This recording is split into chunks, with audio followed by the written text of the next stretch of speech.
So,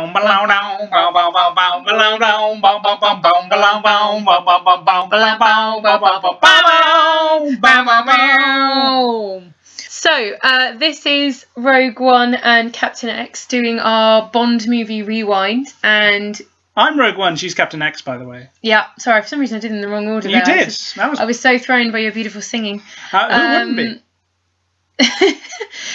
So we watched it last night, and unfortunately our sound recorder wouldn't work because for some reason my slightly psychotic laptop had decided to turn the microphone volume to 0, which was not helpful, and we've just spent the last 20 minutes fixing it.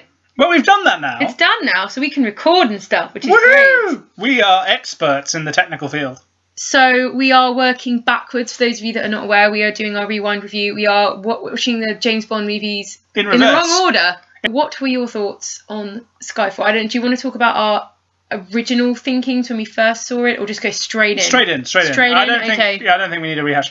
So Skyfall is by all the same people basically who were involved in Spectre. Like, it's exactly the same production team. Like, exactly the same composer. I'm not sure about the director of photography, the cinematographer or anything. I wouldn't know that. No, but yeah, basically everyone. They go together very well. And they go together really well. They're great companion pieces. A lot of the same new cast is in both. Yeah. Well, of course. Like, once you've introduced those people like Ben Whishaw playing Q and Naomi Harris playing Moneypenny and Ralph Fiennes playing M and stuff. I loved all of them. You're gonna keep them around, and it's really well done. And also, crucially, even though the movie's been out several years, we should probably say spoiler warning. If you haven't seen it, we will be spoiling the end and certain characters in that. I mean, today, for example, at my job, I was talking to a mate of mine, and he said that Skyfall is his favourite Bond movie. Like, absolutely, he thinks it's the best. He thinks, Spectre was good and everything, but it wasn't as good as Skyfall. Like, he loves Skyfall. I think that's a lot of people's opinions. Actually, like if you went out and did a litmus test of most people, they'd be like, yeah, Skyfall is amazing. Now, I know you don't have that opinion, but I have a different opinion, but it's not as different as you think. No, it's not as different as you think. It's not that powerful anymore. Yeah. To be fair. And this is sort of positing the theory that, James Bond has been around now for 50 years. The films, at least. The book's even longer, but the films, 50 years. In the wider consciousness. Precisely, of people. Exactly. Yeah. And so they take this and they tackle it head on in this movie by saying that, M has been around too long. Judi Dench's M has been around too long, and that she needs to go into retirement. And that her approach isn't the best one. And that perhaps James Bond has missed a step. There's no shame in saying he's too old for this anymore. Ralph Fiennes, says this like out blank to the audience as dialogue. Putting that seed in your mind that, this has been going on far too long. Can we really still do this? Is this what we should do? And I like the fact that Skyfall answers that and says, no, yeah, actually, this is totally great. And turns out to be, even within like the Daniel Craig sort of era of James Bond, which was always like a gritty reboot and a reimagining and everything, then does this as Skyfall and says, yeah, you know what? James Bond is going to be around for years. James Bond can continue. Everything that you like about James Bond is perfectly, except we can keep this going. And, the franchise is in great health and everything is absolutely fine, and we can take it back to what it used to be even in the 60s. Sort of. Without the, like the early, like Dr. No from Russia with Love, not like Thunderball. It's...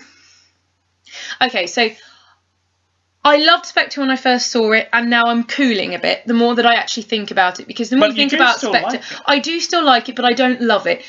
Skyfall, I feel in terms of a movie, is a better movie in terms of structure and story to Spectre, but if I had to choose to watch one for eternity, I'd choose Spectre. If I had to watch it on a loop for eternity, I find Spectre a more satisfying James Bond movie. Oh, no, that's interesting. Yeah, I see what because Skyfall is not a typical James Bond movie. That's not to say it's not a bad movie.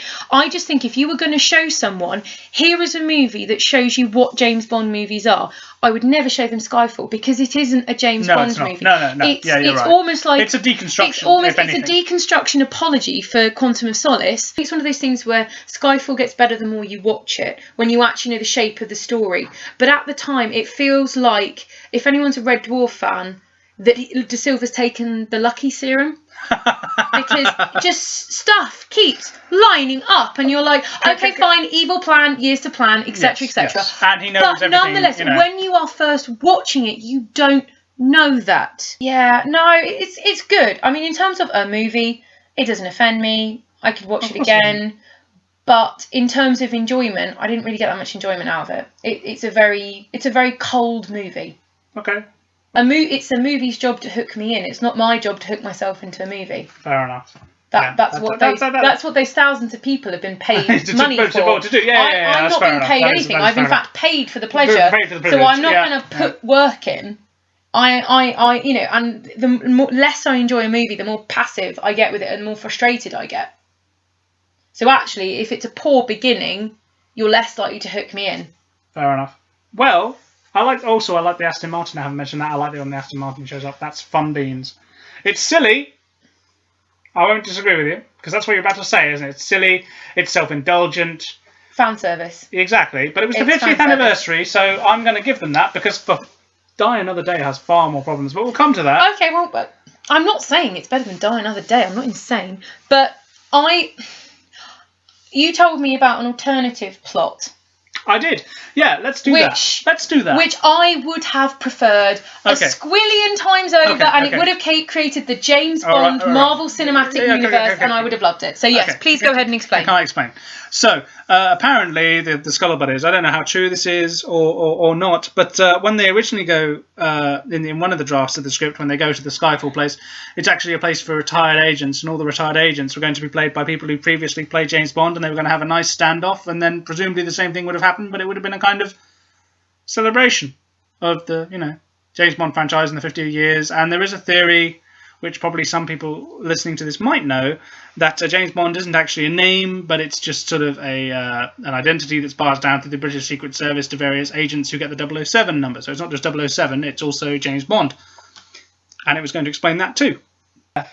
But for the skill and the style and the number of visual shots, which could be posters, because there are numerous, and I kept saying, that's a good shot, that's a good shot, my God, that's a good shot. That's beautiful. All the way through the film. I will bump it up to 3 stars. But thank you.